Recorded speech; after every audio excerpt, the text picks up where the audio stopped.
manalangin tayo sa Panginoon sa pagsimula natin para tayo ay humingi ng tulong sa Panginoon as we start this morning sa ating punta sa worship. Let's go to the Lord in prayer. No one is looking around at tayo po ay manalangin. Lord, Heavenly Father, salamat Panginoon sa umagang ito. We thank you, Lord, sa inyong blessing, sa inyong binigay na pagpapala, Panginoon, sa bawat isa, pag-iingat sa kanila, Panginoon, na magbiyahe, Panginoon, at kung may kapatiran po kami, Lord, na mga nagbabiyahe pa, pag-iingat rin po sa kanila. At pangalawa, Panginoon, pag-iingat rin, Panginoon, sa bawat isa na nasa kanilang matahanan rin, Panginoon, sa panahon na ito, may karamdaman. Bigyan niyo po sila, Lord, ng kagalingan, Panginoon, at ingatan niyo po sila.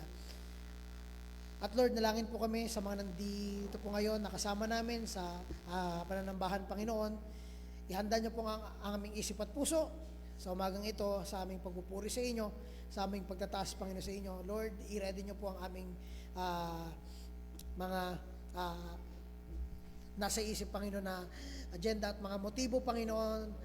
Nalangin po kami na wala pong iba ang aming itira sa aming isipan, kundi ang pasasalamat sa inyo at ang pagtataas, Panginoon, sa inyong kabutihan. Salamat, Panginoon. Lahat po ng aming gagawin ngayon ay humingi kami, Panginoon, ng wisdom at strength. At nalangin po kami, Panginoon, na hindi po kami lumagpas sa inyong salita at manatili kaming faithful at mabigyan ng justice ang inyong Panginoong word this morning. We are also praying, Panginoon, sa pag-start namin, Panginoon, na ang tanging maging focus namin ngayong umaga ay ang inyong kaligtasan, ang inyong kabutihan, at hindi, Panginoon, mapunta sa ibang bagay. Lahat po ito, binabalik namin sa inyong pangalan, sa pangalan ni Jesus, sa ating pagligtas. And the people of God say, Amen. Good morning sa ating lahat, at tayo magawitan. Tawagin natin si, Brother Don. Sa ating pag-start, Brother Don, please.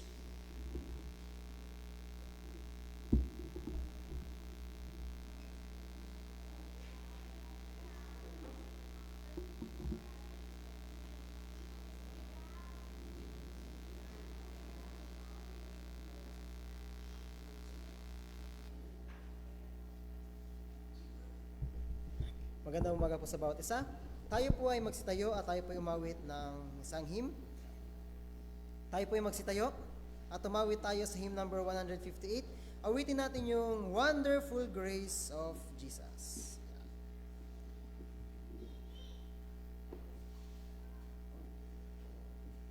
Awitin naman po natin ang first hanggang third stanza.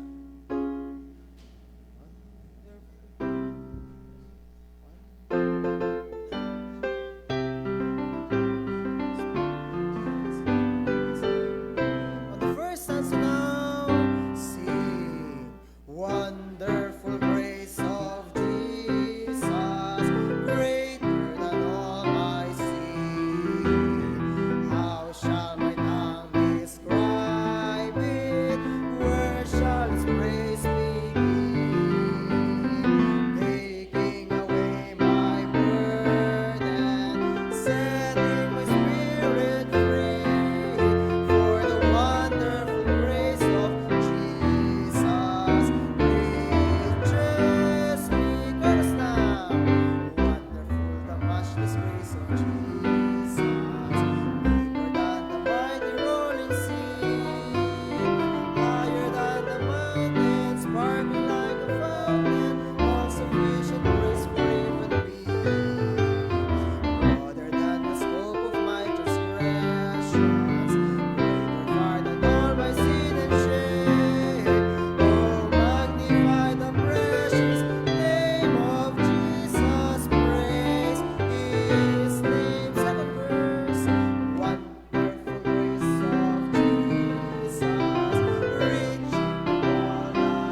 bayan, awitin natin ang ligaya ng buhay.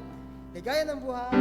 Si ligaya ng buhay. Kung kilala mo si Kristo. Ligaya ng buhay. Kung siya'y manunubos mo. Babaguhin ang iyong buhay. Kung siya ay makamtan. Ang maging kay Kristo ay tunay na ligaya ng buhay. Second verse now. At siya ang babalik upang tayo'y kanyang kunin. At siya ay babalik upang dalhin sa piling niya. Kaya ikaw kaibigan, magbago ka ng iyong buhay. Ang maging kay Kristo ay tunay na ligaya ng buhay. So manatili pa rin po tayo nakatayo at tumawid pa tayo ng isang panghuling awitin. Awitin natin yung sa hymn number 22 sa lumang songbook, Such Love. Yeah. That God should love. ABC. Chorus. Such love. Try mo, G. G.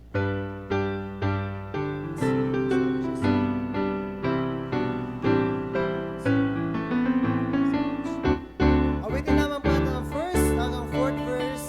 Such love now, the first stanza. Sing that God should love a sinner such as I, should yearn to change my sorrow into bliss, nor rest till He had planned to bring me now. How wonderful is love like this!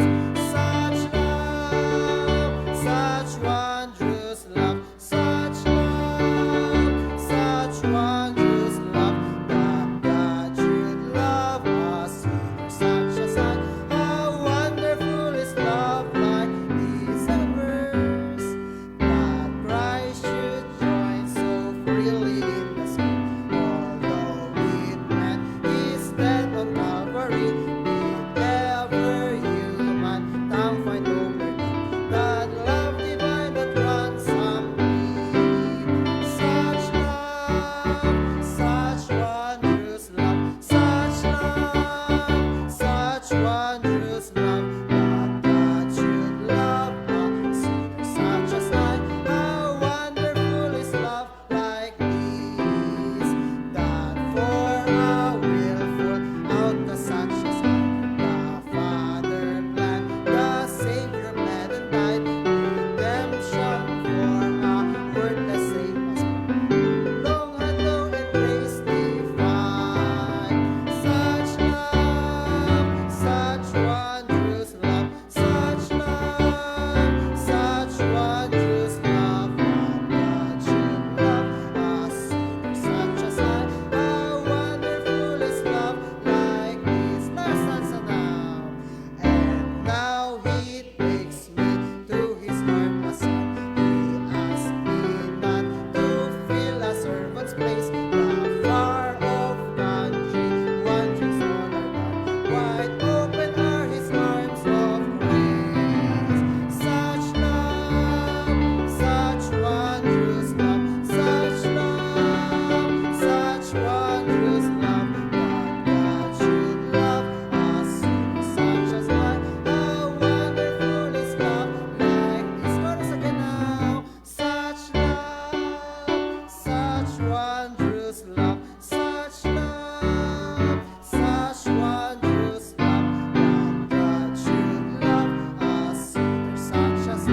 How wonderful is love like this! And that's this.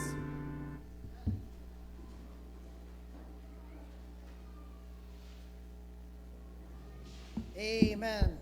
Good morning po sa ating lahat. Amen. At ngayong umaga ay tayo ay nandito ngayon ulit nagtitipon-tipon sa isang panibagong linggo na naman, no? Ngayong Sunday tayo ay nandito para mas kilalanin ng Diyos, no? Hindi lang 'yon. Paglabas natin sa pintuang 'yan, ay maisama natin yung katotohanan ng Diyos sa bawat isang pamilya na nandito ngayon sa bahay-sambahan, no? Pag-uwi nyo sa inyong tahanan, reviewin nyo yung mga napag-aralan natin, mga napag-usapan natin. Dahil mga kaibigan at mga kapatid, sayang ang inyong Sunday kung wala kayong naidagdag sa pagkakakilala nyo sa Diyos. No? Magiging sayang yon. Kaya, let's give our hearts and mind ngayong umaga. I-ready natin ang ating sarili, tanggalin ang distraction kung maaari, gawin nating motibo na may matutunan tayo tungkol sa Diyos dahil ito ay makakapagbigay ng tulong sa atin. This morning ay sa ating pagpapatuloy a few announcement bago tayo continue. Patuloy tayo sa pagpipray sa ating project. Ang project po natin ay restructure ng ating electrical sa church, no, itong mga wirings na ito, at ayan ay pinamumunuan nila Brother Don at ni Brother Raymond, kasama niya diyan, no, sa bagay na yan, at ipag-pray natin ang kanilang diyan, at nung Sunday na discuss na yung ating pa-project na presyo, okay? Ang goal natin ay nasa 100 plus, no? Yung 100 plus na yon is a complete renovation na ng mga wires natin galing sa maliit. Preparation na yon at investment na natin for the next na ito ay malaki enough na wire para kung in case man magpa second floor tayo o mas marami pa tayong gagamitin na appliances dito sa loob ng ating simbahan ay hindi masisira yung mga wire natin, no? At yun ay na-discuss nung Sunday. Kaya maglalagay tayo diyan ng poster by this August, by God's grace, kung hindi naman early September. May makikita kayo mga boxes, no? Yung mga boxes na yon ay nagkakahalaga ng 100 pesos kada box. At ang pinaka-goal natin, wala itong pilitan, dahil ang pinaka-goal natin ay ma-restructure yung ating electrical sa church at makadama tayo ng konting comfort pagkalinggo, hindi tayo mainitan. Voluntary, yung mga gustong mag-support sa project, ilagay nyo lang sa envelope nyo, project, at i-account ng ating mga treasurer yan. Hanggang matapos, by God's grace, yan ang ating magiging project na susunod. Dati sasakyan di ba? Pero doon sa pag-iipon natin ng sasakyan, ang Diyos nagbigay ng sasakyan na ang halaga piso. Di ba?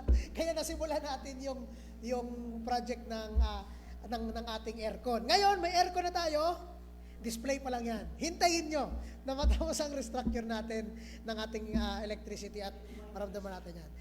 Another po, please continue praying for Sister Helen. Kamusta po siya, Sis Ami? Nakakatayo na po ba siya sa kanyang higaan? Hindi pa. Continue praying for Sister Helen at siya ay hindi pa rin nakakatayo. Though alam natin na matanda na siya, ang prayer natin sa kanya is recovery, healing by God's grace, no? Hindi lang yun, pati yung mga kapatid natin na mayroon pang mga karamdaman spiritually at physically. And lastly, itong dalawang event na paparating, ipag-pray natin. August 25, tandaan natin, habang wala si Pastor, birthday niya yan. At Pastor's Prayer Date. Mag-host tayo ng Pastor's Prayer Date. Sa August 25, mga pastors from different Baptist churches ay pupunta dito at sila ay magkakaroon ng prayer date. Sama-sama tayo pagsilbihan sila this coming August 25. Monday po yan. Holiday at yan rin ay na celebration daw ng birthday ni Pastor. Yes. Okay? So, one more thing, paalalahanan ko ulit kayo, sana nakakapag-ipon na kayo ng 500 pesos para sa ating incoming December family camp. Yan ay magiging masaya, yan ay magiging enjoy, at dahil ito ay, ang focus natin sa December 25 ay ang kada pamilya makita nila ang kahalagahan ng Diyos sa loob ng pamilya, sa nanay, sa tatay, hanggang sa mga anak. Pag-pray natin yan, no? At mag-start na rin kayo mag-ipon. Okay? So, wala na po any announcement, Pastor?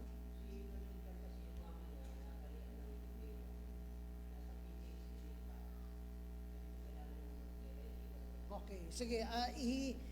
Dagdag rin natin, kakapasok pa lang kaninang balita. Eksklusibo. Na dito nyo lang maririnig, hindi joke lang. Si Brother Edgar at yung kanya pong nanay daw ay na slide po yun, no? Na slide. So ipag-pray natin, kailangan niya ngayon ng malaki-laking financial, pag-pray natin siya na makuha, at kung tayo naman ay merong puso tumulong, lagay nyo lang sa envelope at makakarating po yan sa kanya, no? Pag-pray nyo po siya kasi currently po nasa hospital, Pastor, no?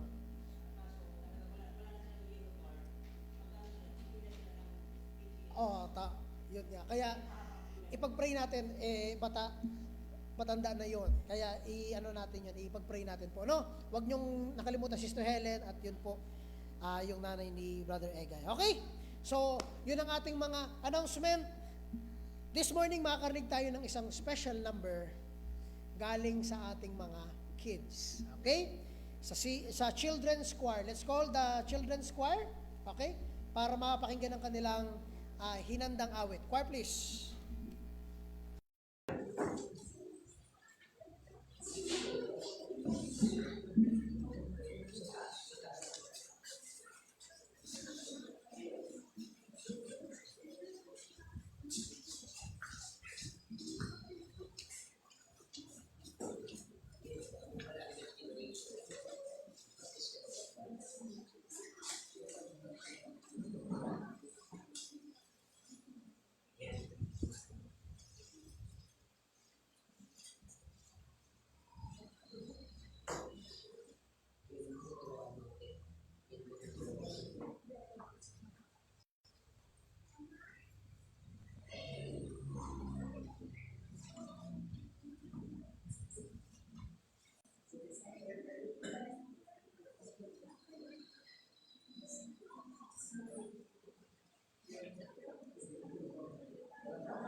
Amen.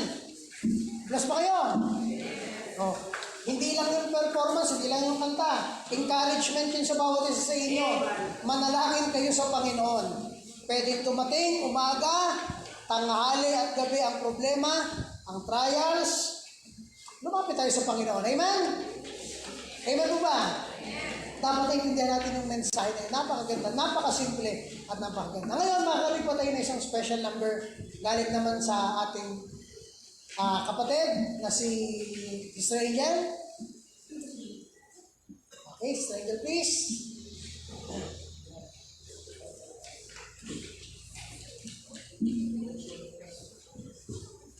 Ay, okay, si Sister Tin pala. Okay, sorry. Okay. So, tawagin natin si Sister Tin.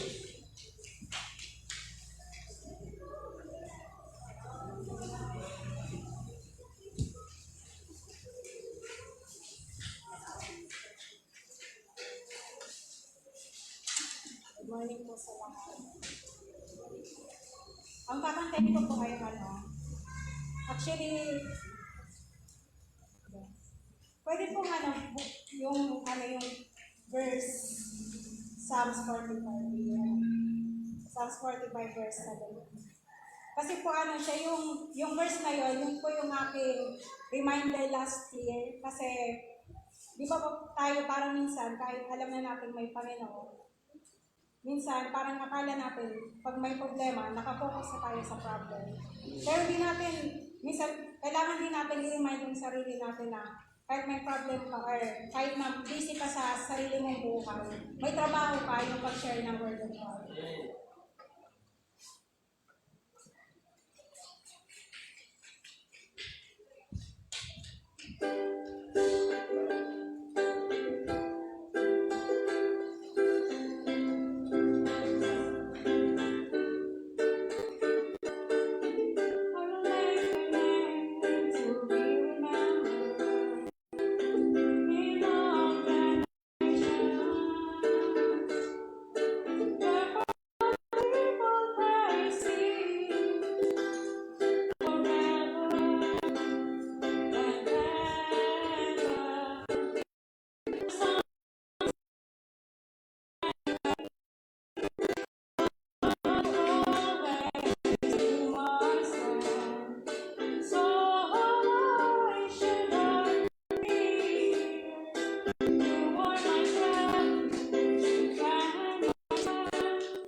verse 17. I will make thy name to be remembered. Okay. Therefore shall the people praise thee forever.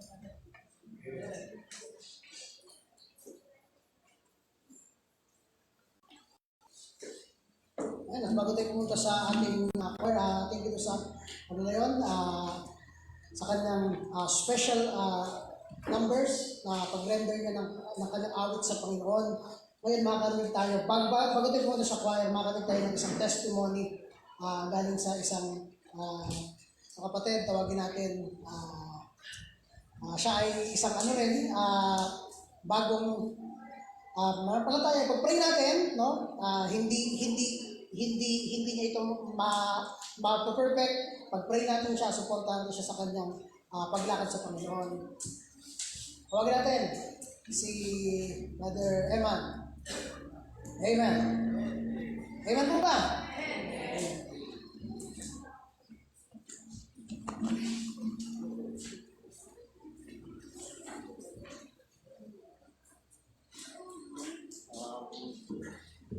Good morning po sa bawat isa, and thankful lang po ako kay God sa pag-guide and pag-support sa aking family, and kahit maraming challenges, always siya na nasa tabi namin, and thankful po ako na konti-unti ko na po nakikalala ng Panginoon na naalala ko lang po nung grade, second year or third year yata na ayaw na isang klase na sabi niya, nagsisimba ka ba? Ba't ka ganyan? Yung bully, palaaway, and sometimes always a trouble. And then sabi ko, parang tama yung kaklase ko. Nung grade 10 po ako, I realized na tama siya. And dumating sa point na, and also po ang sarili ko, Eman, ba't ka ganyan? God is holy, galit na po ng sa kasalanan. Nagsisimba ka ba? Ba't ka ganyan? And nung always put your mind sa akin ka David na God is holy, galit na po ng sa kasalanan. At unti-unti ko po nakikala ang Panginoon by the word of God. And thankful po ako sa mga event ng baptist and sa mga youth. For example, nung YBF po na maraming youth, maraming YP men, ladies na pinakausap ako na, brother, kilala mo na ba talaga ang Panginoon? And sometimes, di ako nakakain kasi sometimes na makakagawa ko talaga ako ng kasalanan. For example, na grade 10, nabansyahan ako ng kaibigan ko na sabi niya, tulungan ko siya na may trouble daw sa labas. And then, parang may tukso na sabi niya, tulungan mo siya. Grabe po talaga ang temptation ng kaaway na tutulungan mo siya. Tapos sabi and then yung grade 9 po, yung kaklase ko po yun, kuhan po siya sa Jehovah na hindi ko po alam kung bakit eh. Sabi, hanggang ngayon, tigayakan niya ako sa mga manood sa environment niya dahil nakita niya raw po yung sa FB account ko na sometimes nagamay ako about sa gospel drive na sinabi niya sa nung grade 10, ano pa ba, hindi ka pa ba bang babago? Ganyan ka pa rin ba? Na nag-guidance po ako nung grade and then sinabi niya na sa akin na tempo para magbago po kasi nagsisimba ka, ano nga po yung simbahan? And then nung na-realize ko po yun na mali nga po talaga yung ginagawa ko. And hindi lang porket magulang ko Christian na din ako. Sabi nga po ng kay David na porket yung parents mo Christian, ibig sabihin Christian ka. Hindi po. And then, sabi nga po diba sa John 3:16, for God so loved the world, He gave His only begotten Son, whosoever believes in Him shall not perish but have an everlasting life. And if maniniwala ka sa Panginoon na bigyan ka niya ng habang buhay, hanggang buhay. And nung kagabi sinabi sa akin kay David na bibigyan ng walang buhay ang maniniwala, what if nung hindi ko nakilala ang Panginoon? Paano ako? What if kinabukasan, end of the world na, what if ako, paano ako? And then, thankful po talaga ako kay God na unti-unti ko na siya nakikilala. And thankful po ako na sa support, sa guide, sa pag-guide namin, kahit na maraming challenges sa buhay.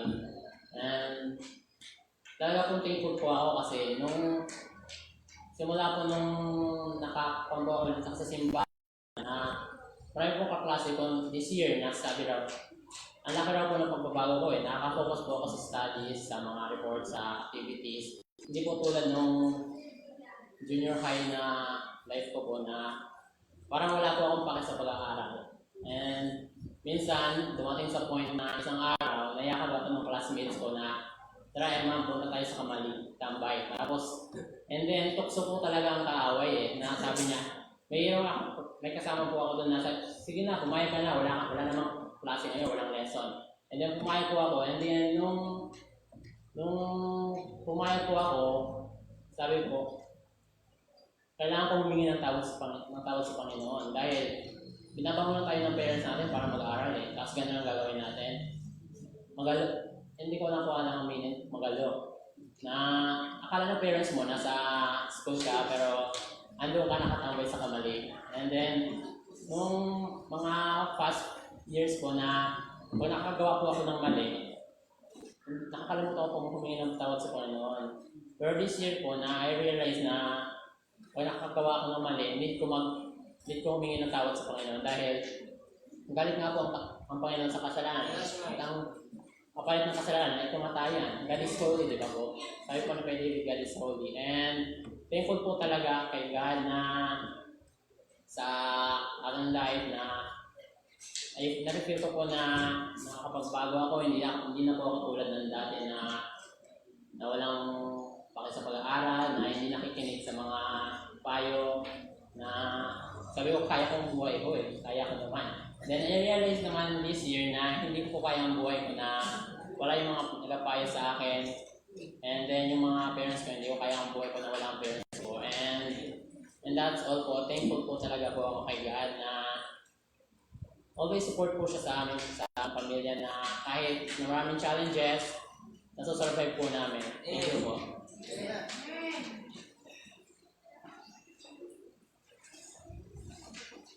Amen. Are you blessed?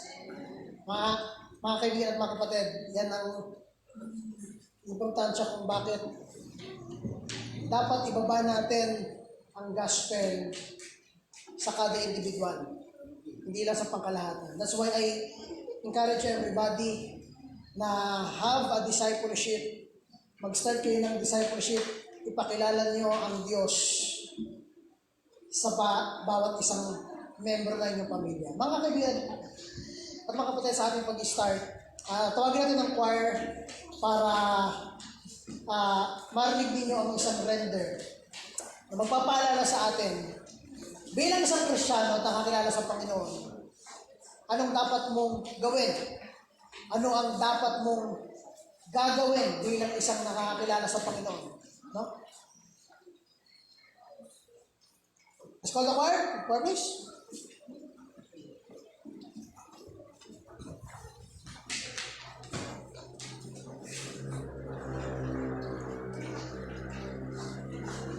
Babasahin natin ang 1 Peter chapter 2 verse 9. Let's all stand up bilang paggalang sa pagbabasa ng salita ng Diyos. 1 Peter chapter 2 verse 9. Then mag-i-jump tayo sa 1 Corinthians 15:58. Okay, 1 Peter chapter 2 verse 9. Diyan na ba? Okay, babasahin natin. Ready, read. But ye are a chosen generation, a royal priesthood, an holy nation, a peculiar people, that ye should show forth the praises of Him who hath called you out of darkness into His marvelous light. Kayo ay hindi lang niligtas, tinawag kayo ng Diyos para ipakita ang Kanyang kadakilaan na tumawag sa iyo mula sa kadiliman papunta sa liwanag. Now let's go on 1 Corinthians chapter 15 verse 58. Diyan na ba? Okay, basahin natin sabay-sabay. Ready? Go. Therefore, my beloved brethren, be ye steadfast, unmovable, always abounding in the work of the Lord, for as much as you know that your labor is not in vain. Thank you very much. Let's all sit down. Sana ma-encourage tayo ng song na ito na magpapaalala sa atin na kung tayo po ay nakakilala na sa Panginoon, nakilala mo na siya ay may pagmamahal, na binigay niya yung kanyang anak para iligtas tayo, dapat pinapakita mo rin yon sa iyong buhay. Hindi lang basta ipakita yung pagbabago mo, kung hindi, ipakita mo yung pasasalamat mo sa Diyos. No? Hindi ka niligtas para magtrabaho ka. Niligtas ka para magtrabaho, hindi ganun ang gusto ng Diyos. Niligtas ka para mabuhay ka ng bago. Ganun ang pagkakaiba. Hindi ito trabaho.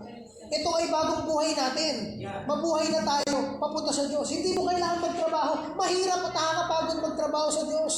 Paulit-ulit ka magtatrabaho, nakakapagod yun. Ang sinasabi ng Biblia, mabuhay ka. Ganun kasimple. Mabuhay ka sa iyong bagong buhay kasama ang Diyos. At ang title ng awitin namin ngayong umaga is titled, We Will Serve Him by Robert Stern. Pakinggan po natin at sana may courage tayo.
Thank you very much, choir. Wala na ako. Okay. Maraming salamat po sa Panginoon sa bawat isa. May bagong update. Hinihintay namin si Brother nung Sabado dahil kami pinag-meeting ng mga men. Mayroon pala sa kanyang ginagawang masama ang kaaway kaya medyo hindi niya siya nakakapunta. So, pag-pray natin si Brother Woody na siya po ay yung sa kanyang pagiging ilaw sa lugar nila ay hindi maapektuhan ng nasa paligid. Okay? Kanina nabanggit na ni David yung problema nila Brother Edgar. Si Brother Edgar po ngayon ay sa pagkakaalam ng mga dating taga rito ay maganda ang buhay niya. No? Pero ngayon po may pinagdadaanan siya. Ultimo yung card nila sa Makati, hindi na siya makakapagpagamot doon ng libre. Kaya po pipili siya ng mahaba sa PGS. Kaya kailangan niya ng unting tulong natin. Kung mayroon po sa inyong matulogin puso, lagay niyo po doon sa brown envelope para kay Brother Edgar sapagkat siya po ay malaki ang pinagdadaanan. Okay? So ngayon po umaga, di ako gano'ng mapakatagal sapagkat ako ay meron lang kaunting oras sa pagpapaliwanag ng sedas ng Biblia. Buksan natin ang ating mga Biblia dito po sa 2 Corinthians 5:14 to 21. Okay? At babasahin natin po ito ng sabay-sabay dahil may chilang naman. 2 Corinthians 5 from verse 14 hanggang 21. Nandiyan na po ba kayo? Okay, sundan po ninyo mga mata. At kung maaari po yung mga para hindi ako maistorbo, huwag na hindi po palalabas yung mga bata. 30 minutes lang ito. Naistorbo ako pag pinaglalakad-lakad sa labas eh. Okay? At yung mga cellphone nyo, baka maistorbo rin kayo. Verse 14, For the love of Christ constrained us because we thus judge that if one died for all, then we all dead. Yung unang line, kung mapasin nyo, for the love of Christ. Kung kayo totoong Kristyano, alam nyo itong ibig sabihin ng first line. Okay? Verse 15, and that He died for all, that they which live should not henceforth live unto themselves. Yan po ang malinaw. Pag Kristyano ka, dapat hindi ang sarili mo ang nakikita, kundi ang Kristo na iyong pinamumuhay. Next, verse 16, wherefore, henceforth know ye no man after the flesh, ye do we have known Christ after the flesh, ye not henceforth now know we Him no more. Verse 17, ito po ang pinaka-key verse natin. Therefore, if any man be in Christ, he is what? Tandaan yan, new creature, and then all things have passed away. Behold, all things have become new. 18, and all things are of God, who hath reconciled us to Himself by Jesus Christ, and hath given to us the ministry of reconciliation. Okay, 19, to wit that God has one with Christ, reconciling the world unto Himself, not imputing their trespasses unto them, and hath committed unto us the word of reconciliation. 20, now when we are ambassadors of Christ, for Christ, as though God did beseech you by us, we pray you in Christ's stead, be ye reconciled to God. 21, for He hath made Him to be sin for us, who knew no sin, that we might be made the righteousness of God in Him. So mga putong nais kong dalhin sa inyo, if any man be in Christ, yan po ang ating tema, at ang ating key verse ay verse 17, kung na kay Kristo ka na ngayon, dalawa po ang ipipresent ko mga kapatid. Yung lumang pagkatao natin, yung binayaran ni Kristo, already passed. At ngayon, ang sabi po ng verse 17, all things are become. Bagay niyo po kung may marinig kayong masakit sa inyong tenga na para bang sinisingil out ko kayo, please, tingnan niyo po ang word of God. Okay po? Kasi alam ko na ito po ay matalas sapagkat ito'y salita ng Diyos. Let's pray. Dakilang Diyos, salamat po sa mga ito. Salamat po sa bawat nakarating. Salamat sa blessing. Salamat sa testimony. Salamat sa naligtas. Mga bagay na aming pinagmamalaki, Panginoon, na kami ay naggawa, kami ay nag-outreach, kami po ay sulumining. Hindi po namin, Panginoon, dapat ipagmalaki ito sapagkat ikaw ang nagliligtas, ikaw ang nagbibigay sa amin ng endurance, ikaw ang nagbibigay sa amin ng lakas, ikaw ang nagbibigay sa amin ng lahat upang kami makapagtrabaho. Salamat, Panginoon, na kung kami ay na kay Kristo, ang lahat ay binabago. Salamat po, Panginoon, sa mga ito. Kay Banal Espiritu bukas ng aking bibig, buksan po ang puso't isipan ng mga kapatid ko at mga hindi pang mga bata sa pangalan ni Jesus. Amen. Very good po. Thank you very much. There are 4 things Ready mo na ba? There are 4 things na natin titignan at hindi ko na po parang lecture type na sasabihin. Okay, next. Hindi na. Po, susundan nyo lang po ang aking mga sasabihin sa inyo. There are 4 things. Number 1, sa verse 14, napansin nyo sa inyo, for the love of Christ, ang isang na kay Kristo na. Are you listening? Number 1, kung na kay Kristo na, okay, mayroong makikita sa iyo. There is sweet searching. Naghahanap ka ng pagkakaroon mo ng pagkakatibay, pagkakaunawa. You are searching for the Word of God. That's first thing natin titignan dyan. Sweet searching for the Word of God. Number 2, sa verse 15, not in time, but for Jesus, para kay Kristo. Number 2 natin titignan sa verse 15, mga kapatid, na tayo po ay dapat sincerely, there is sincerity sa ating buhay, na tayo ay naghahangad na maging tayo mga banal sa harap at mata ng Diyos. Nakuha po ba natin ang number 2, number 3?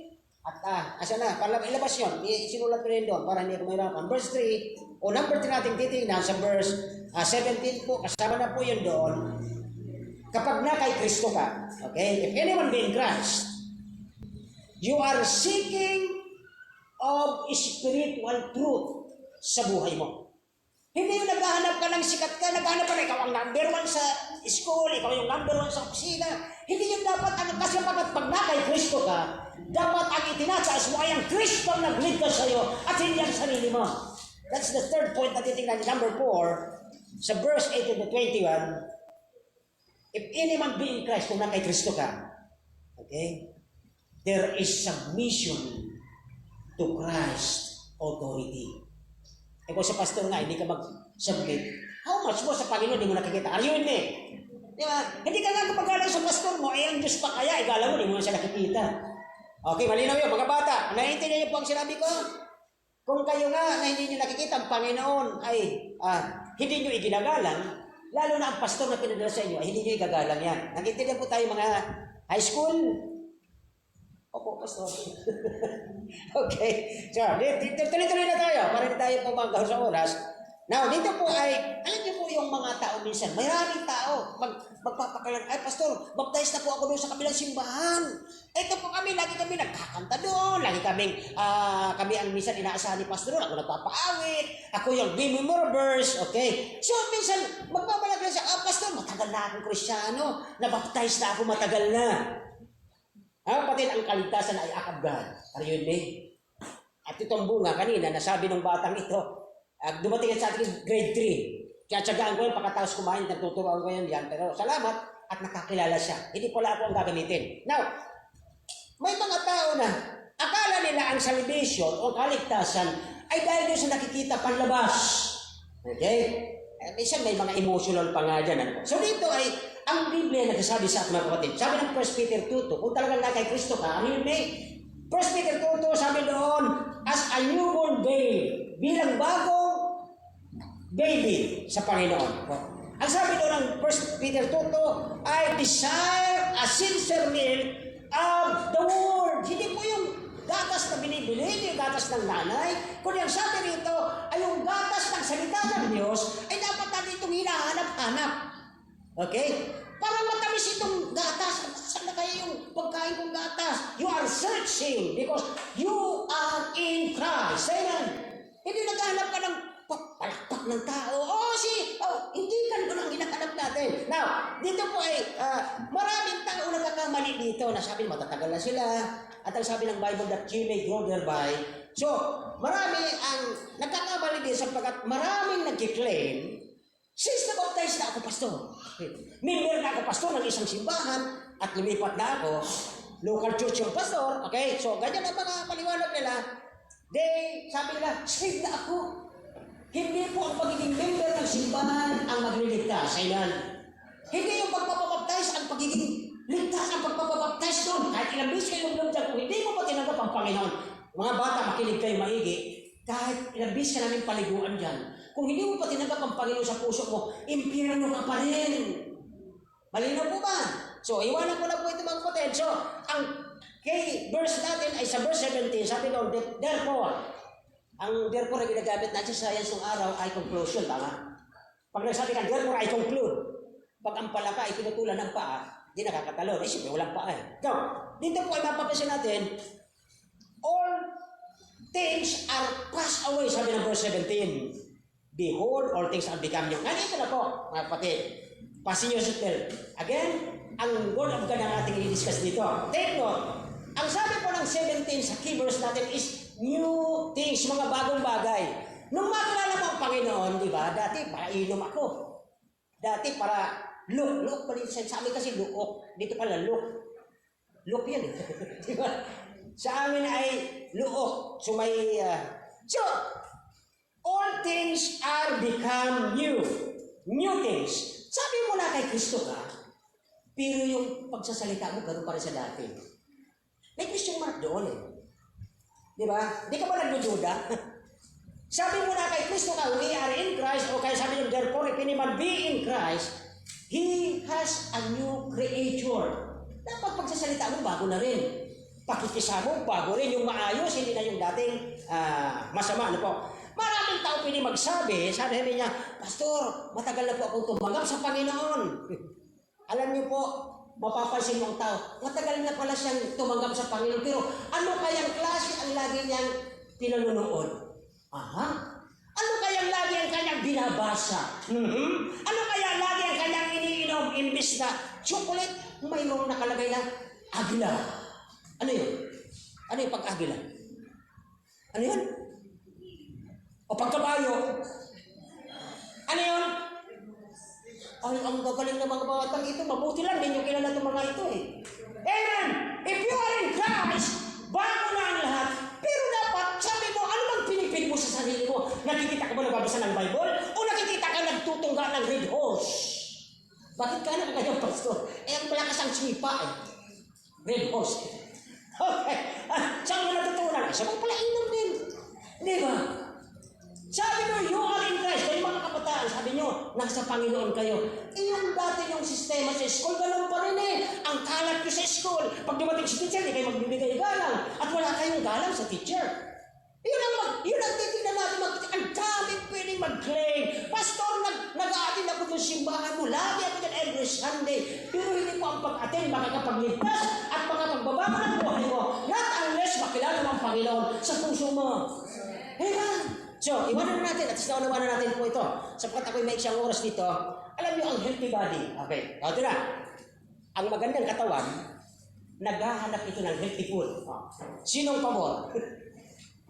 Di ba? Tama ako? Pag healthy ang katawan mo, naghahanap ka ng healthy food. Eh, alam nga namang na kay Kristo ka na, ang hinahanap mong kape sa umaga ay gin. Amen! Amen! Grabe ka naman, Pastor, kaya nag-iinom ka ba dito? Ay, di ko alam. Di ko alam. Ang sabi nila, kay Kristo na sila eh. Amen! Di ba? So, ano pa mapapansin natin sa new things? Mga bagong bagay. So, ang healthy soul, ang isang magandang kaluluwa, ay naghahanap ito, nag-crave ito, nanguuhaw ito sa mga, ano ang dapat kinauuhawan ng isang kaluluwang mataba sa Panginoon? Ano ang hinahanap niya? Spiritual food. Ano yun? Yung devotion, yung kanya pagbabasa, may napipraise, nakikinig sa, ganun ang dapat. Yun ang totoong healthy soul, okay? So, bilang yung babe, balik tayo sa 1 Peter, okay? Sabi ng 1 Peter, bilang bago, makinig kayo mga bata, nakikinig pa ba kayo? Nagsusulat ba kayo? Isulat nyo ito, mahalaga ito sa buhay nyo, pag ako namatay, hindi nyo na ito marinig ulit. Patay na yung mag-preach eh. Okay. Bilang newborn babe, ang bagong bata, bagong silang. Sino nakakita ng bagong silang? Okay? Hindi sa Caloocan. Yung bagong silang na baby, sino nakikita? Ha? Okay. Alam niyo ang bata, okay? Instinct ng bata, pag nauuhaw, nagugutom ay, oh nga, ang ibig sabihin nun, siya ay either basa or gutom. Amen. Thank you very much. Ang tatalino ng mga section 8 ko. Okay? Alam niyo po ang, ngayong ikaw ay na kay Kristo na, are you listening? Sabi mo na kay Kristo ka na ngayon, okay? Pero mapansin mo, hindi siya umiiyak. Hindi siya nagugutom. Ano ang nangyari? Di ba? If anyone be in Christ, dapat instinct niya, nauuhaw siya ng salita ng Diyos. Amen. Kaya ako'y saludo sa mga men dito. Si Brad Bilyari may trabaho yan, pero pumasok, yung isa naglilib. Grabe ang yan pa ang totoong naghahanap ng nag-crave sa kanyang pagka-spiritual. Kahit ayaw ng boss niya, ay boss, sige, may pa naman ako, nililib ako para makapag-check. Pero ang nagsasabing Kristiyano sa baptize, sila matagal na silang member, wala kang nakikita ang bago sa buhay niya. Yung dati pa rin. Amen! Uy, galit na sila sa akin. Di ba? Huwag mong alisin yung, alam mong alisin yung IPUR, 17, verse 17. Dito nakatutok. Hindi tayo alis yan sa 5 verse na yan. Now, kung instinct ng isang baby na umiiyak sa paggutom siya, kapag ang isang baby ay hindi umiiyak, hindi siya nagugutom, may problema, di ba? Eh pag may infection naman yan, iiyak pa rin yan kasi may problema sa tiyan. Pero pag hindi siya gutom at hindi siya umiiyak, may problema yan. Mga kapatid, okay? Naturally, ito pang natural sa instinct ng bata ito, pag nagugutom ang bata, iiyak dahil nagugutom siya. Ito na mga yun ang instinct ng isang na kay Kristo na. Are you listening? If you are in Christ at ikaw ay nagugutom ng salita ng Diyos, magka-crave ka, Lord, nagugutom ako. Ang pastor namin yan, mapakain ang masarap na salita. Lord, magbabasa ako ng salita mo para maintindihan ko ang aking pagkauhaw para sa iyo. Amen! Yan ang totoong na kay Kristo. Hindi yung buong Lunes, Martes, Beres, Sabado. Pati linggo, di ka nag-devotion. Tapos sabi mo, baptize ka. Sabi mo, Kristiyano ka. Ang baby, pag nagugutom, nagka-cry. Nagki-crave yan eh. May mga baby dyan, yan dyan, pero ang lalakas umiyak. Bakit? Kasi pero mga kapatid, ako'y blessed. Sapagkat yung mga batang kumanta dito, sabi ko kay Ate Ara, Ate Ara, pag naging teacher ka, itong mga tuturuan mo, dito. Halimbawa lang, hindi pa naman siya nasabi, hindi ko naman tinatawag siya. Pero sino ang papalit sa mga service school teacher natin ngayon? Misis ko, may edad na eh.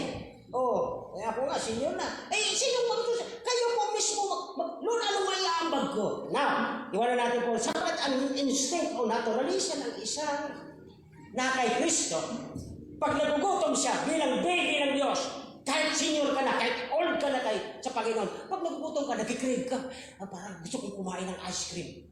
Nasaan ang pagkain ng mga spiritual na kaluluwa? Nasaan? Nandito, hindi yung nakikita ka ng loob sa Legazpi.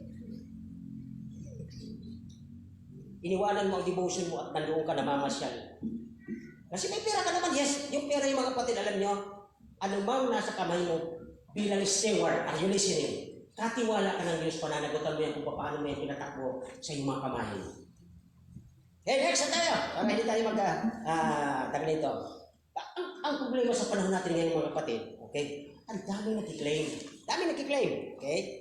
Ano ba kiniklaim nila? Sabi nila, save na kami, member kami, o ano pa man. So, ang pagiging baptized sa kanila ay hindi man po ito dahilan para ikaw ay sabihing ligtas na.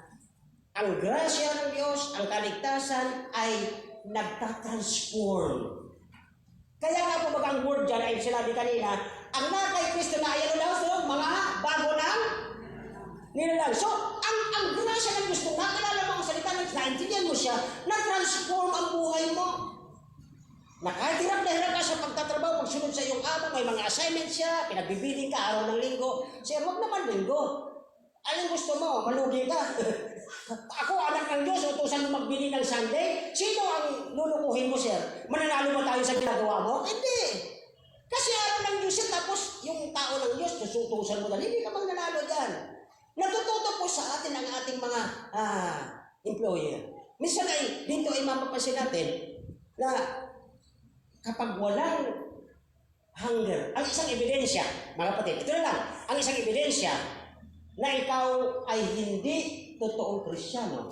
Number 1, wala kang kagutuman ng salita ng Diyos. Ipinapakita na hindi ka pala talaga totoong Kristiyano. Tama, hindi? Kayo po makaka-analyze yan. Kapag ikaw mismo, kaya mga kapatid ko, ito po ay binigyan ng Panginoon sa akin nung mga nakaraang Sunday, sabi ko, Lord, napapakain ko po ba ang mga anak mo habang kami nag-preach? Ibinigay ng Panginoon ito eh.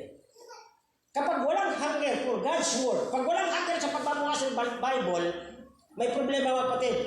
Ang mga tao ito, they go to church, nagbibibili pa ng magandang klaseng Bible, mas maganda pa sa Bible natin, they sing in the, minsan sa choir, kumakanta dyan ng songbook, to the work, ang lakas ng boses, and then, ang problema, kahit mag-memory verse pa siya, ano po, sa kanyang kaluluwa, sa kanyang buhay, ay walang pagnanasa, walang craving, walang cry for the spiritual food na nasa Bible.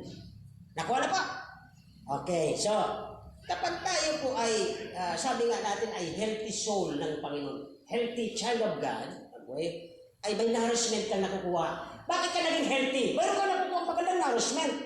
Sa palagay natin, mga kapatid, if you are in Christ, saan ka kukuha ng magandang nourishment para ikaw ay lumago, tumaba, mamunga? Saan ka kukuha?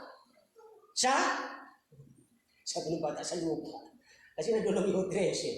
Bilang Kristiyano, okay, bilang nga kay Kristo na, sabi po ng John 15, si Kristo ang puno, tayo ang mga, ang sanga na hindi namumunga ay pinuputol. Pero ang problema, paano siya mapumunga kung hindi siya connected? Amen? Hindi ka kailanman nakakakilala sa Diyos at makikita ng Diyos Ama sapagkat walang Kristo na sa puso mo, hindi ka konektado. Kaya dito po, para silang may panahon dito, mayroon dito mga tao na nakausap namin. Gusto nila tawagin Christian sila. Take note gusto nila sabi, Christian kami, dyan kami nagsisimba, dyan kami nabaptize. Pero ang gusto nila, are you listening? Ang gusto nila, ang Biblia, ang sumunod sa kanilang buhay.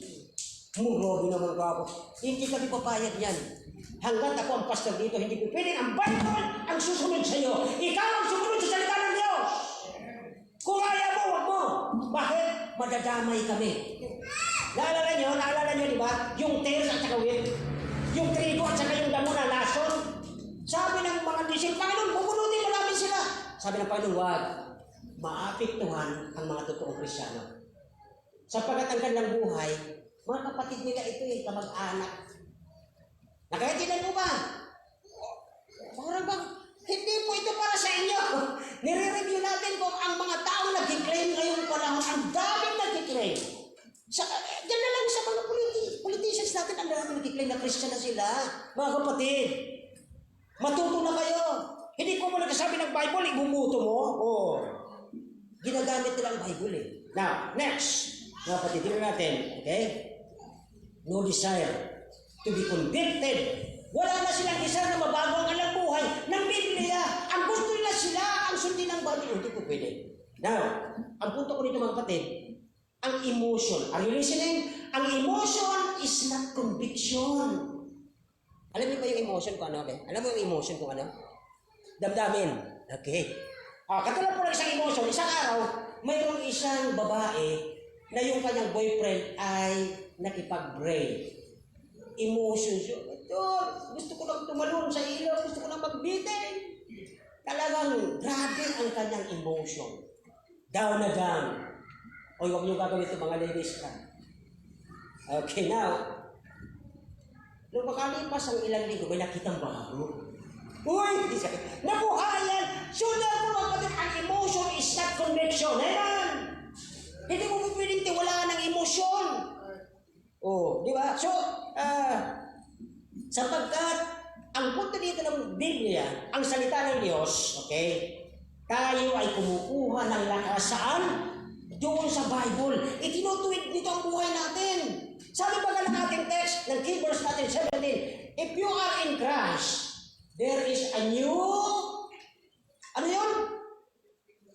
Opo, ilagay yung word na creature, tama sister. Bakit? Kapag na kay Kristo ka, bago na ang puso mo. Are you listening? Bago ang takbo ng puso. Ang takbo ng utak mo, hindi na kagaya dati na marumi. Bago malinis ang utak mo, malinis na ang thoughts mo, malinis na ang plano mo, malinis na ang pakikipag-ano mo sa kapwa, hindi na kagaya dati. Away kayo ng away. That is new creature. Amen. Yan ang totoong Kristyano. Yan ang totoong born again. Hindi magsasabi sila na baptize sila, member sila. Hindi po pwede ang gano'n sapagkat nakikita sa iyong bunga. Ang mabuting puno ay naglalabas ng mabuting. Ano po yan? O ba, alam na alam ninyo. Pero alam niyo, minsan pag di mo pinansin, tayo mismo. Ako nga minsan nakapagsasalita. Mag-isa ako nagka-drive. Sabi, yung word na masama, ginagawa niyang bago. Di ba? May tawag dyan sa English eh. Yung kasilyas ng araw, yung CR, ginawang washroom, di ba? Hindi napaganda, di ba? Oh. Yung pag nagmumura, nagsasabi ng anak ng pusa. Oh, di ba? Mura pa rin naman yun eh. So therefore, kung nakay Kristo ka na, dapat wala ng ganun. Amen? Okay, so iwanan na natin po mga kapatid. Sabi ng Matthew 4:4, nasusulat, man shall not live by bread alone, but by the word of God. The word of God ang mahalaga sa atin. Isang anak ng Diyos, kung baby ka at medyo nag-mature ka, dapat meron ka pa rin craving, naghahanap ka rin, sincere ka, na hinahanap magkaroon ka ng kalakasan, magkaroon ka ng tibay sa salita ng Diyos. Kaya ito po ang ating dapat malaman. Ang spiritual at physical mo magkaiba yan, mga kapatid. Kaya ang sabi doon, new creation. All things have passed away. Pastor, hindi naman nabago ako nung ako'y nakakilala sa Panginoon, ganitong edad ko. Opo, tama ka. Pero ang sinasabi dito na new creature, yung spiritual mo, at saka yung dati mong pag-uugali na old nature, dapat magkaiwalay na. Alin ang pinapakain nyo kaninang umaga, pagising nyo, sino ang inyong pinakain? Tanongin ko po kayo huwag nyo lang ituro ang sarili nyo kung gawa nyo hindi. Sino ang una niyang pinakain? Yung flesh mo o yung espiritu? Amen. Bakit po? Espiritu, may nag-devotion pa rin naman kanina ng ilan. Pero ang ilan talaga, ang unang pagganyan ng kanyang kamay, pagising niya, hinanap niya kagad ay kape. Hinanap niya kagad cellphone. That is flesh. Pinapakain mo ang laman mo at hindi ang yung spiritual. Mabuti kung titingnan mo yung mga biblical words na nakaano sa cellphone, hindi naman hinahanap mo yung messages. So, dito mga kapatid ay ang isa sa mga dangerous sa panahon natin ngayon, sa mga simbahan, isa sa mga delikado, nakikinig po ba kayo mga tinegya dito? Ang isa sa delikado sa panahon natin, maraming nagkapasok simbahan, ang tawag sa kanila lang, sisimba, uuwi, walang nagbago. Pagpasok, the same, pag-uwi, ganun pa. Bakit walang nagbago po mga kapatid? Sapagkat naka-rely ang kanilang pananampalataya sa emosyon. Sabi nila, ay, yan na naman yung linyada ni Pastor, paulit-ulit na lang yan. Pag-uwi nila, pagpasok, pag-uwi, the same na hindi na bago kinabuhay. Bakit po? Hindi siya naghanap ng mga bagay na makakatuwang, makakaturo sa kanyang paglabubuhay kristyano niya. Naintindihan na po? Ganito po yan, ang example ko niyan, okay? Halimbawa, binigyan kayo ng pritong tilapiyang mataba. Prito. May slice ka dyan, ang sarap, di ba? Pagkakita mo ba ng tilapia, isusubong ng buo? Bakit? Bakit hindi pinisubong ng buo ang tilapia ang prito? May tini. Anong gagawin sa tini? Kala ko kakainin. Itatapon. Yan po ang dapat. Kapag ka pumasok ka ng simbahan, sabi mo kristyano ka, at narinig mo yung hindi mo gusto, o di, huwag mo kainin yung tini. Kunin mo yung naiintindihan mo at laman, nalalagong ka spiritual. Amen po ba? Hindi po katulad ng iba na nagpapaka. Yun po ang dangerous ngayong panahon. Ang daming nag-claim, ang daming nagsasabi na sila po ay mga kristyano na, pero they rely on their feelings than the truth. Kaya, alam niyo po kung sino pinakamalapit na tao kay Kristo. Kilala niyo kung sino pinakamalapit? Sa katunayan, bumalik pa ito. Sino ito? Okay. Huwag niyong sabihin, Pastor, malapit ako sa Panginoon. Nagpipray ako. Araw at gabi yun. Pero tingnan mo ang ginagawa mo mula Lunes hanggang Sabado kung angkop doon sa pinagpipray mo. Amen mo ba? Ikaw mismo check mo. Lord, tama ba yung ginagawa ko sa sinasabi ko? Pinakamalapit si Judas kay Kristo pero hindi pa rin ligtas si Judas. Okay po? Kasama niya, tinuturuan yun araw-araw. Kaya dito mga kapatid ay napansin natin, okay, ang totoong nakakilala sa Diyos, ang tawag doon na regenerated person, ito'y nakakapit, nakakling ito sa Panginoon. Okay? So, ano man ang nakikita niya, ano man kahit hindi niya napipil, kahit hindi siya emotionally stirred, ano po? Dahil ang salita ng New Spirit niya gustong basahin. Pagod siya pagdating, nagbabasa siya, mayroon siyang hinaan ng baha, gusto niya makarating sa Bible study. Yun po ang totoong mayroong craving, mayroong pag-iyak na gusto niyang makakain ng salita ng Diyos. Okay po? So, iwanan ko na po itong, siguro naunawaan na niya po ibig sabihin. Ang Word of God, okay? Doon tayo nag-respond lahat eh. Paano nyo nakilala ang Panginoon? Dahil sa Bible. At may sinabi pa rin ang Panginoon dito mga kapatid. Okay, sabi niya ba doon sa John chapter 10, my sheep hear my voice. Okay? And they follow. Pero kung sabi mo sheep ka, di ba? Sheep ka, di ba? Pero ang sheep ay nakikinig salita ng Diyos, samantalang ikaw ay hindi. Anong klaseng sheep ka? Okay? So yun po iwanan ko para at least pag-isipan natin mga kapatid na there are so many problems sa panahon natin ngayon na sila po ay nagsasabing they were saved, they were baptized, pero nagiging spiritual dead pa rin. Bakit po? Nakikita sa kanilang mga kilos. Walang binago, walang nagbago, walang pass away. Dapat all things are become new, pero ganun pa rin siya. Pag uwi niya sa bahay, ganun pa rin dating pag-uugali. Ganun pa rin dating sistema. May nakatago pa rin sa rep na pampalamig. Anong tawag doon? Sa western country, dahil malamig, meron talaga silang mga alak sa rep. Okay, para maunawanin nyo. Pero hindi tayo mga western. We are wala ito yung sabihin ko. Ano ba yung mga Asian, di ba? Hindi mo tayo western. Now, hindi tayo ganon. Okay? So dito po ay ang naalala ko tuloy, yung Hebrew children, di ba? Sabi niyo mga nabi ng hari, oy, kayo tatlong Hebrew children, iwasan nila at huwag iwaksin nila ang Panginoon nyo. Sabi ng tatlo, mahal na hari, kahit hindi man kami tulungan ng aming Panginoon. Tandaan nyo mga hari, sabi ng tatlo, hindi man kami tulungan ng aming Panginoon, patuloy kaming mananambahan sa Kanya at magbabasa ng Kanyang salita. Naalala niyo yun? Hindi sila nakipagtalo sa hari. Mahal na hari, kahit hindi kami tulungan ng Panginoon namin, patuloy kaming susunod sa Kanyang salita. Hindi yung puro tayo, pakita, maayos pag-alis sa bahay, maayos sa bihis, tapos pagbalik sa bahay natin, ito ingatan natin. Baka sakaling nakakaroon pa rin tayo, nakakaroon ng mga ganito. Mayroon kami noon alaga doon sa may bandang Malinta Exit, na ito po'y kaibigan ko. At binisita namin na nila kapag sisimba. Natanong namin yung kapitbahay, nasaan si Juan? Ba't sarado? Ay, kasama niyo yan? Sabi sa amin.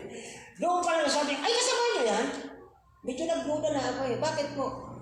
Eh, pag nagsisimba yan, pag uwi niyan, ay, karambugan dyan sa loob ng bahay niya, nagrarambugan yan. Ay, hiya talaga ako. Hindi na ako nag-visit ulit. Hindi dapat ganito ang nakay Kristo na tama. Tama ba ba? Pag simba mo, pag uwi mo, dapat may natutunan ka sa salita ng Diyos. Amen. Okay, iwanan natin po ito. Sapagkat, ibig sabihin, pag ang tao ay pag uwi niya, ganun pa rin ang kanyang dati. Pag simba, pag uwi niya, ganun pa rin. Walang kauhawan, walang hunger sa salita ng Diyos, walang pagsunod bilang siya ay tupa ng Diyos. Kaya dito po ay no change. Sabi niya, ligtas siya, pero walang pagbabago. Anong klaseng ligtas yun? Walang pagbabago. Mga kapatid, ito sinasabi parang, pero i-correct natin ang sarili. Ako ka, kung bakit ito naibigay ng Panginoon message na ito, bakit? Ako tinitingnan ko, Lord, napapakain ko po ba itong mga taong ito na nakikinig? May natututunan ba sila? Yun po kung bakit ang dahilan, sapagkat dito ay sa ating mga araw-araw na ginagawa, week after week, dami natin ginagawa, dapat tayo ay mayroong hunger, mayroong craving, mayroong, pag sinabing feasting, hindi ito fiesta, kumbaga, sarap mong mag-aaral ng Bible sa buong araw, yan po ang tawag na feasting of the Word of God. Hindi yung fiesta ka ng pagkain, delikado ka doon. Okay? Yan po ang katotohanan ng mga kapatid. Kaya dito ay, mapasin natin, ay, ganun tayo sa second point. Okay? There are sincerity kapag nakay Kristo ka. May sincerity ka na hanapin mo ang kabanalan. May sincerity ka mahanap ng holiness. They are komportable ang mga tao ito. Nagsasabing Kristiyano sila. Total nga yan, binigyan na ako dyan sa simbahan yan. Komportable sila na bumuhay sa kasalanan. Grabe! Dahil pamiyembro ka, komportable ka, mamuhay sa kasalanan, kahit alam mong mali. No, my friend. There is no struggle sa buhay mo. Walang repentance. walang cry ng holiness, Lord. Linisin mo ako na nagawa ko kahapon. Nag-isip ako ng masama sa aking kapwa. Napagsabihan ko ng masama ang aking kasambahay. Dapat may craving na mag-repent ka, Lord. Hindi ako nag-i-enjoy sa nagawa ko, Panginoon.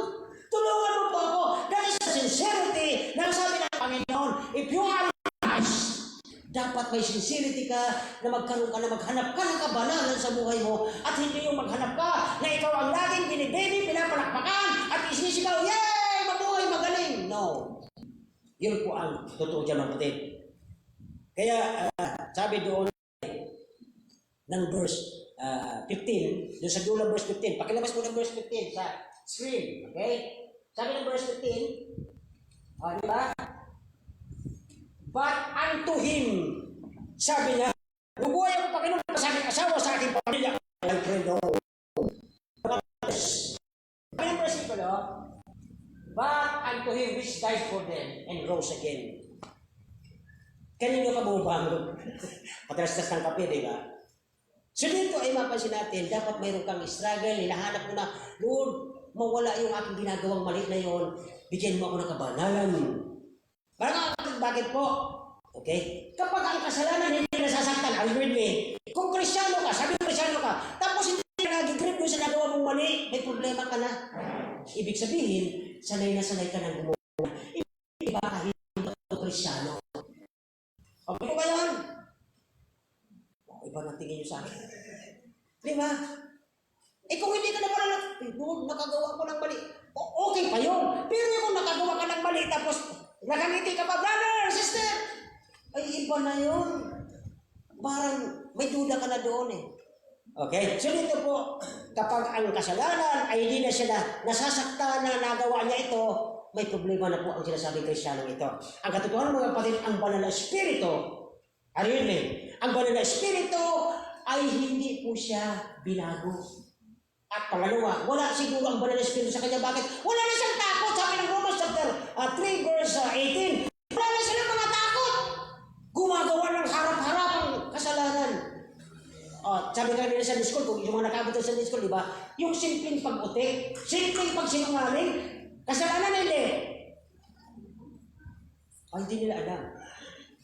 Tanungin ko ulit, baka nila naintindihan. Ang simpleng pagsisinungaling ba ay kasalanan o hindi? Ano na, pag kasalanan maliit at maliit, ay tawag doon ay kasalanan. Di ba? Ngayon ko lang nalaman, ligtas na si Brother Eman. Nagawa niya rin pala yung ginagawa ko nung araw. Pero ako lalo yung puno, napahiya ako sa Panginoon talaga. Kasi bakit? Nasabit yung kasama ko sa barbed wire sa pagtakbo namin. Hindi na siya nakaalis, kaya kami nahuli. Buti din nagulo.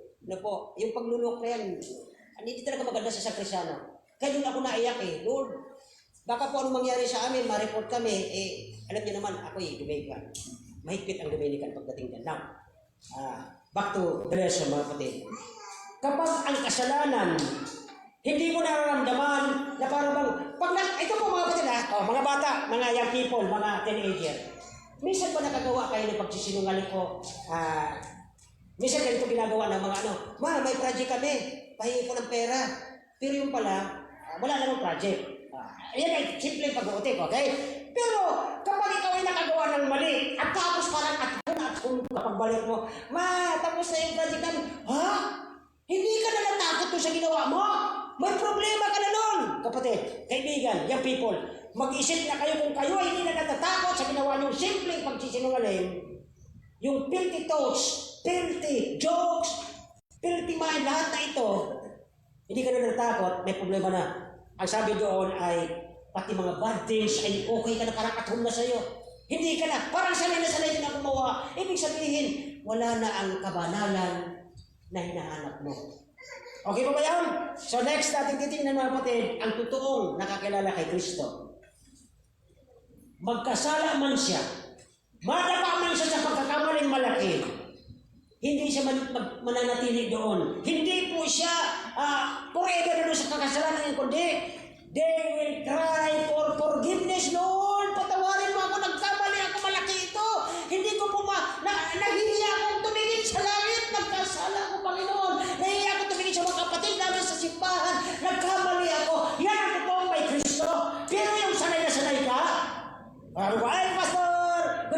ngiti-ngiti ka, pero sa ilalim ng puso mo, may ginawa kang kasalanan, mananagot ka niya sa Panginoon. Amen! Hindi ako nananakot sa inyo. Yan. Ang Diyos po ay malunong maningin. Okay? So, dito po ay, then, mararinig natin, sabi ba doon ng verse 17, balik natin sa verse 17, ang kanilang puso ay binago na. Bakit po? Ang puso natin ang pinagmumula ng lahat. Hindi puso namin ng mga may kagabi. Okay? Hindi sila nag-i-enjoy sa mga bagay na ayaw ng Diyos. Sino nakaramdam niyan? Tayo mga lalaki, may mga barkada tayo, di ba? Sabi niya, Brad, pastor, halika muna dito, halika muna. Ang mga ayaw ng Diyos, hindi dapat tayo natutuwa. Tama? Magdududa ka, pag kayong ayaw ng Diyos, nandoon ka. Ayaw ng Diyos ng sugal, nandoon ka. Amen. Di ba? Ayaw ng Diyos ng nandoon ka. Anong klaseng Kristyano ka? Now, next po, tingnan natin, ang ating puso ay binago na ng Diyos, kaya hindi dapat tayo nag-i-enjoy ng mga ayaw ng Diyos. Sabi dito na dapat ang pananampalataya natin nakabuild sa Panginoon, okay?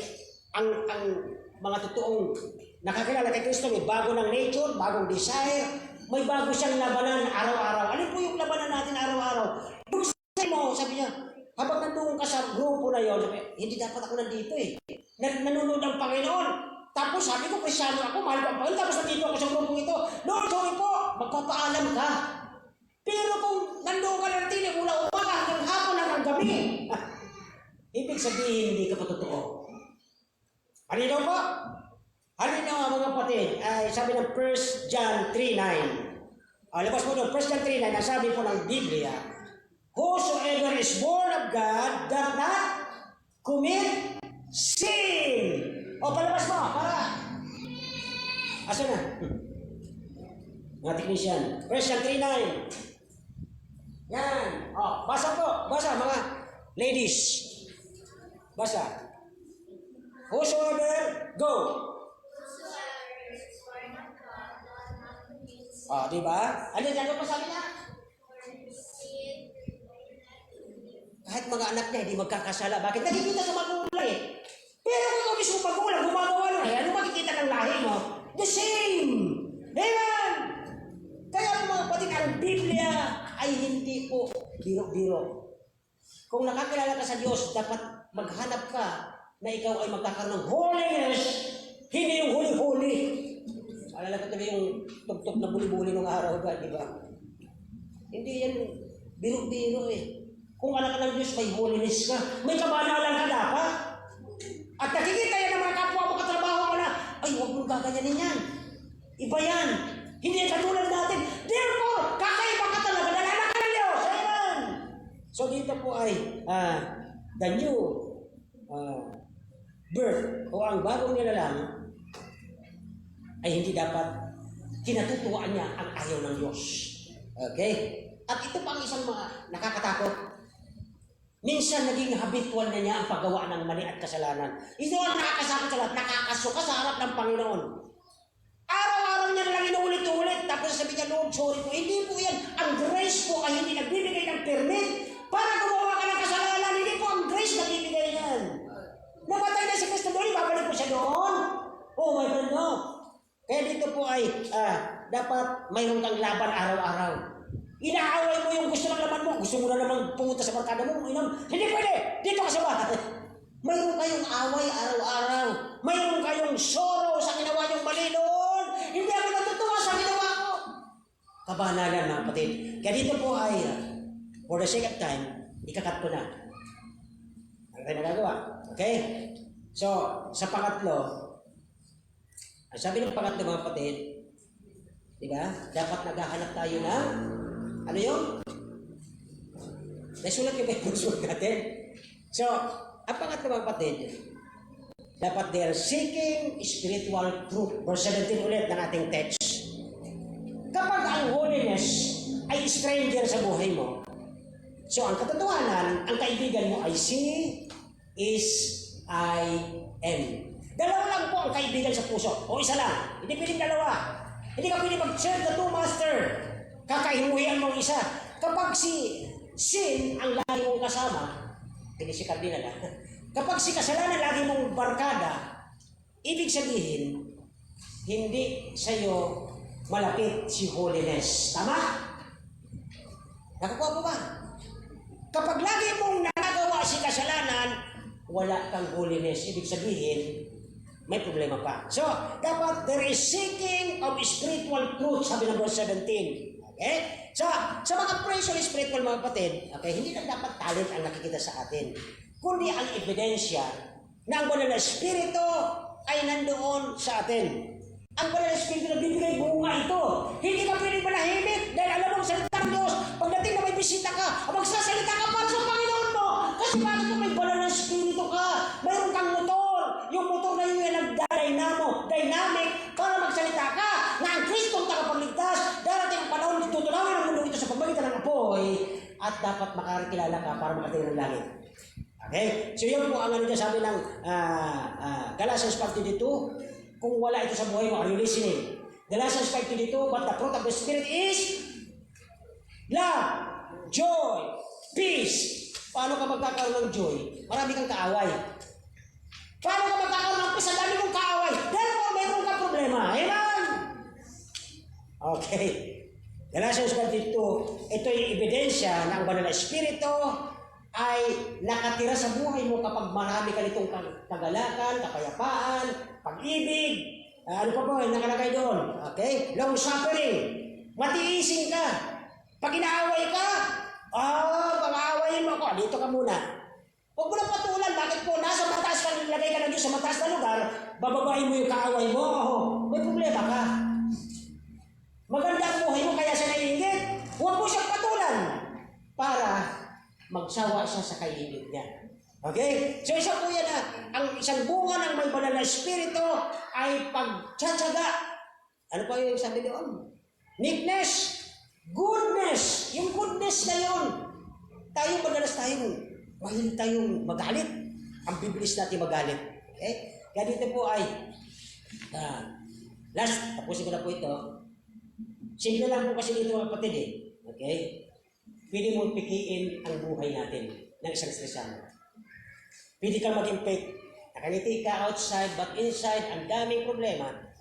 Pwede mong pikiin ang posisyon mo sa ministry. Pwede ka magturo ang tawag natin, sa outreach. Pwede ka magturo dyan sa mga bata naglalakad-lakad dyan. Pwede mong gawin yon.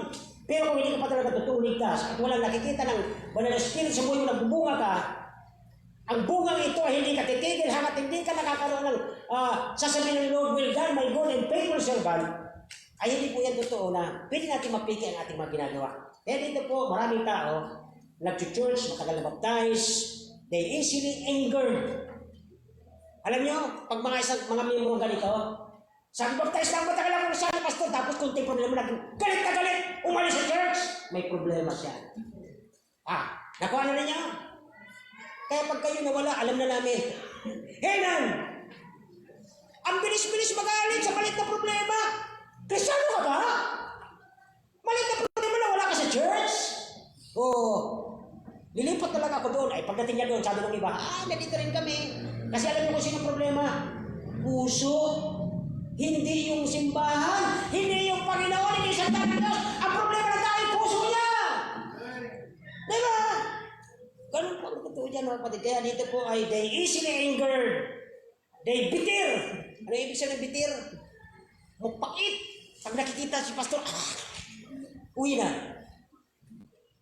Walang pagpapatawad kasi yan eh. Amen! Ang mga fake Christian, mga walang pagpapatawad. Ang mga fake na Christian, ganun po yan sila. Aminin na sa hindi. Bakit ginawa mo yan? Kung talaga Kristiyano ka, dapat ang Kristiyano ay full of the fruit of the Spirit. Love, joy, peace, long-suffering, gentleness, meekness, at so on and so forth. Tapos sasabihin mo sa simpleng parang na wala ka. Alam niyo yan, di ba? Kristiyano ka, alam mo yan eh. Tapos kung mamalaki ka pa, ba't kayo nandyan? Umalis na ako dun sa amin. Walang bunga ng banal na espiritu. Amen! Okay. Bakit ganitin niyo sa akin? Nagkapaliwanag lang po ako. Okay ba yan? Kapaliwanag lang ako. So, they gossip, they slander, ganun naman talaga yung mga may tama. Kasi naman siya na eh. So, they chase worldly pleasure. Mabuti pa doon, hindi ganun doon sa simbahan na yun. Pag ang simbahan po mahigpit sa doctrine, mahigpit sa Word of God, alam na natin ang mga walang bunga, okay, walang espiritu. Sabi dito ng Panginoon mga kapatid, mayroon dapat submission. Kasi oras na po, okay? Dapat isang sinyalis na tayo po ay totoong nakakilala sa Panginoon. Sabi niya sa verse 17, okay, na dito po ay mapansin natin na dapat nakahawak tayo sa Panginoon, hindi ka nakahawak sa negosyo mo, sa hanap buhay mo, sa mundo. Dapat nakahawak ka kay Kristo. Ang pananampalataya mo nakabuild kay Kristo. Sabi ng John 4:4, ang friendship with the world, ang kaibigan ng mundo, kaaway ka ng Diyos. Tama? Yun po sabi ng James 4:4. John 2:15, sabi ng love not the world and the things that are in the world. If any man love the world, the love of the Father is not in him. Napakalinaw ng Bible. So, kapag naka-attach ka pa, listen mga young people, kayo mga teenager, kapag nandun ka pa sa mga, nakikita mo, mga sa stage show, mga artista, naka-attach ka pa sa mundo. Hindi ka pa tinitira ng Holy Spirit. Bakit po? Pastor, ano masama doon? Di ba nag-idolize ka?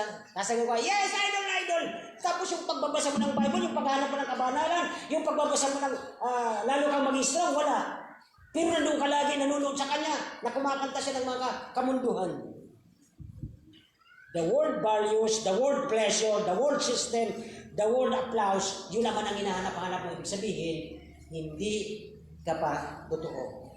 O baka baby ka pa. Okay? So, ito po ang pag-isipan natin sa ating pagtatapos. Okay? Pag-isipan po natin. Nakikinig po ba tayo? Pag-isipan ninyo, di ba nagdadala tayo ng mga bisita? Hindi masama po yun. Habang dinadala natin ang mga bisita natin sa simbahan, okay? Pero di pa nila alam, ang Panginoon di pa kilala. Okay? Pili ang mga bisita natin makulture lang. Sa simbahan pala nila, mag-pray, magsising, tapos tatanggap sa Panginoon. Iiyak pa yan pag pupunta ng ayos, di ba? Forward. Kasi mayroon po ako kasi experience dito eh. Ako nagdiri dyan sa lugar na yan, si Pastor Daryl nag-preach, umiiyak siya. Kilala mo Panginoon. Pero ngayon nasaan siya? Pwede. Dito po ay mapansin natin mga kapatid na pwede silang makulture. Katulad po ka ng mga wild yung tigre, makakuha ka ng puting ng tigre, dali mo sa bahay, alagaan mo, pakainin mo parang pusa. Pero pag yan ay, dahil wild yan, wild talaga yan. Not unless the Holy Spirit ay baguhin po siya. Kaya pag ang nakikita mo ang Kristyano na walang banal na Espiritu, malalaman mo medyo wala pa at marami pang kulang sa kanya. Kaya dito po, nadadala natin ang church, nadadala natin sila sa church. Ang problema, baka yung church ma-influensyahan nila. Okay? They dress like the world, they talk like the world, lahat ginagawa nila. Kaya po, pag tingnan natin, sa mga bata, sa ating mga kalababaihan, sa ating mga kalalakihan, sa mga magulang na Kristyano, tinitingnan nila, anak, hindi yan dapat isusuot pag pupunta ka sa church. Alam nila yan eh. Pero magtataka ka, pagka nagsisimba sila, iba ang gamit nila, magdududa ka. Okay? So, kaya dito mga kapatid ay, number 1, okay? Dapat natanggap na nakala natin, na talagang totoo, natanggap natin ang Kristo sa ating buhay para ipabuhay natin. Number 1, okay? Dapat sa atin mayroong proseso. Tuloy-tuloy ang paglago buhay Kristyano. May nakikitang paglago sa bawat isa. May nakikitang kabanalan sa bawat isa. At kapag walang pag-alis dun sa kaniliman ng kanyang dating ginagawa, papunta sa kaliwanagan ng buhay niya, magdududa ka na hindi pa talaga sa totoo. Yun po ang katotohanan ng kapatid. They talk the same, they look the same, they act the same. May problema po mga kapatid. Ipag-pray na lang natin na ligtas siya ng Panginoon. Tayo po magsitayo at tayo nagtatapos. Okay? Balikan natin ang 1 Corinthians 5:17. Okay? Ang mga tao, bago sila humingi ng kapatawaran sa Panginoon, okay? Na sana humingi sila sa Panginoon ng lakas na yung dapat makilala talaga ang totoong Kristo at hindi sila parang mga katulad ng hindi totoong Kristyano. Tayo po yung mukha at manalangin na kailan Diyos. Salamat po sa umagang ito. Salamat po sa aming napakinggan na minsan may mga taong nag-claim na matatagal na pero ang kanilang action nakikita napakalakas na simpleng pagpapatawad ay hindi magawa. Minsan tinatalikuran ka, Panginoon, patawarin niyo po nawa ang mga tao ito kung sila may mga baby Christian, nawa Panginoon lumago. Higit sa lahat, sa amin po na nakarinig ngayong umaga, hanapin namin ang iyong kabanalan, hanapin namin yung salita mo na kami lumusog, ang aming instinct na mauhaw, magutom, at hanapin namin yung salita, magpiesta kami sa iyong Word of God. Higit sa lahat, na ang authority mo na maging submissive kami, ano man ang mangyari sa aming buhay, daanan man kami ng 77 mga problema sa buhay namin, pero hindi kami magbabago sa paniniwala na ikaw ang may gusto, may plano, kung ba't kami narito, ano man ang plano nyo. Ang sabi nyo, hindi kayo nagplano na kami magiging masama, kundi ang plano nyo maging mabuti, maging maganda ang aming buhay. Salamat po Panginoon sa umaga ito. Hari nawa, sa mga kapatid ko Panginoon na karinig ng misaya ito, makita sa kanila na ang Espiritu Santo ay nasa kanilang buhay at hindi ang lumang tao na kanilang pinumuhay ang makikita. Hiling namin po ito sa pangalan ni Jesus. Amen.